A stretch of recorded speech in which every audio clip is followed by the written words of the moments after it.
Hello everyone, I'm here today underneath my car. The '07 Ford Escape Hybrid. Now what I'm doing is changing the oil. Now changing the oil on the hybrid is pretty similar to any other car. You got the regular oil drain plug here at the back of the pan, and we're draining that into a catch basin here. The only real difference is, we see we have the car safely lifted up on ramps.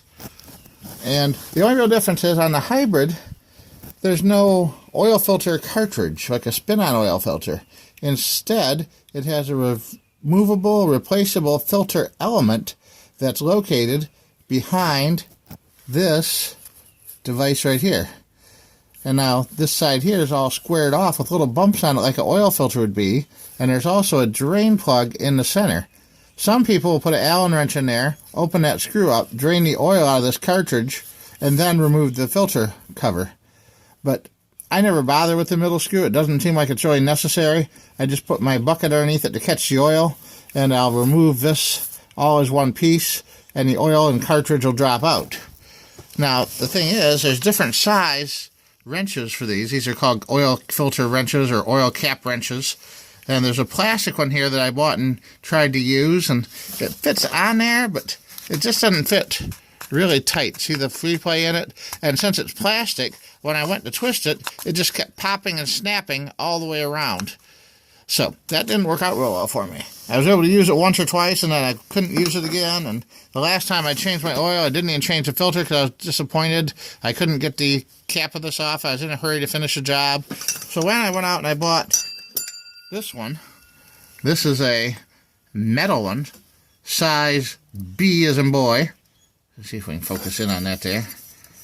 Because all these ones are letter coated and size coded, but this one is a size B, oil filter cap wrench, size B. And this is what you need if you're going to change the oil filter on your hybrid Escape. And this just fits right up there onto the filter like so. And then you screw it counterclockwise, like that.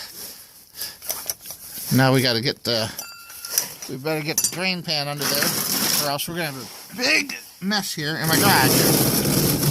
So we move the pan under there. The rest of the way should come off by hand. It's been a while since I did this. I don't remember how much oil is gonna come out, but it looks like a fair amount. There it is. And if you look at that, you can see the filter right there. And that's the only thing we're going to change. We're going to remove that filter, and we're going to put a new one in. Alright, now we're going to get my filter. I left it in the back of my other vehicle here. Let's get that filter out and have a look at it.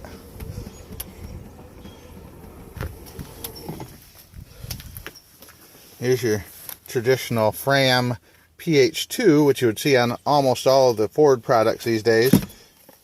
But we have this other one here, the Fram XG 9641. Open this up here. And it comes with the replacement filter. Looks good. It also comes with an O-ring set. The big O-ring is for the plastic housing that you saw me unscrew and take down.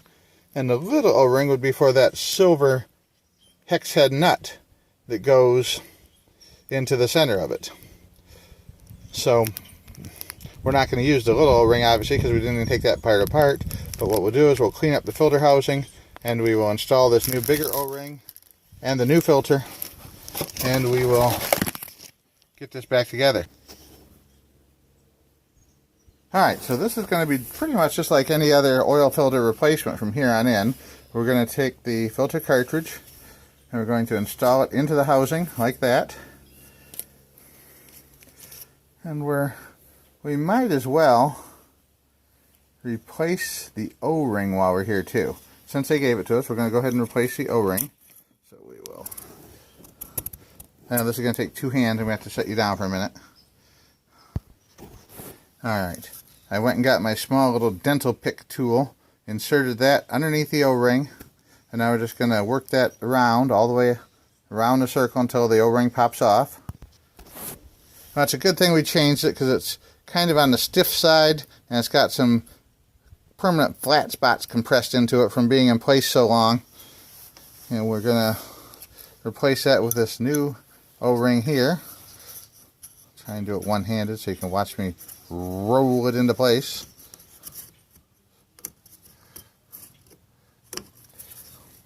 That was not a one-handed operation, it appears. Let's try this.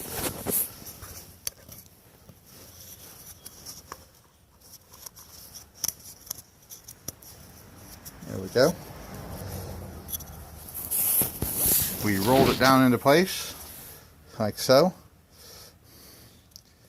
And my fingers were nice and oily as I did it, so there's a nice coat of oil on it, so it should screw right into place easily and not distort as you're putting it in. Again, we didn't remove that bottom drain screw, so we're not going to mess with the O-ring on that.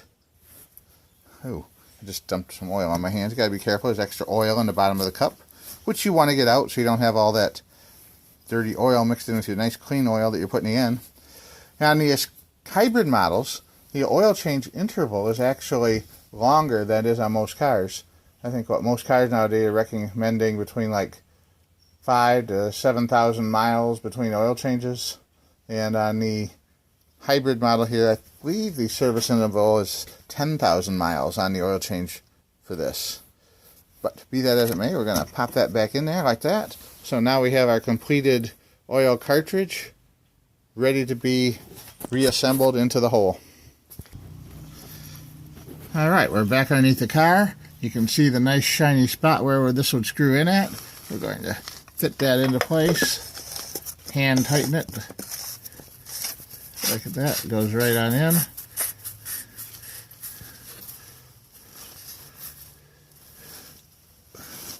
And we're going to get the wrench and tighten it the rest of the way. Alright, it's back in. And the most important part on this, it's going to be a little bit different. You still should do it on a regular car, but on this one here in particular, once you get the oil installed and start the car up, is get back under here and check for leaks. Because this is not quite as foolproof of a system as the spin-on cartridges. And it's always a good idea to check for leaks anyway, just in case you did something wrong. But what I always do is I'll just take my drain pan, slide it out from under here. I'll put 5 quarts of oil in while it's up on the ramps. Start it up. Let it run for a couple minutes. Have a quick look underneath, see if anything is dripping. Then I'll back it down on the ramps so it's level. Shut the engine off. And then check the oil and do my final topping off and level adjustments once the car is sitting on an even, level, straight surface, which is always how you should check your oil, because if you do it on an angle, you're not going to get an accurate reading on the dipstick. Alright, well, we're here under the car. We're getting out now. Thanks for watching. Great sunny day here in southeast Michigan. Not real warm today like it has been earlier in the week, but it's still beautiful. And I hope you're all having a great day wherever you're at. Be sure to check out my channel for other how-to videos, Disney videos, travel things, weird and interesting things that I find along the road, some history stuff. Give me a thumbs up and subscribe. I'd really appreciate it. Bye for now.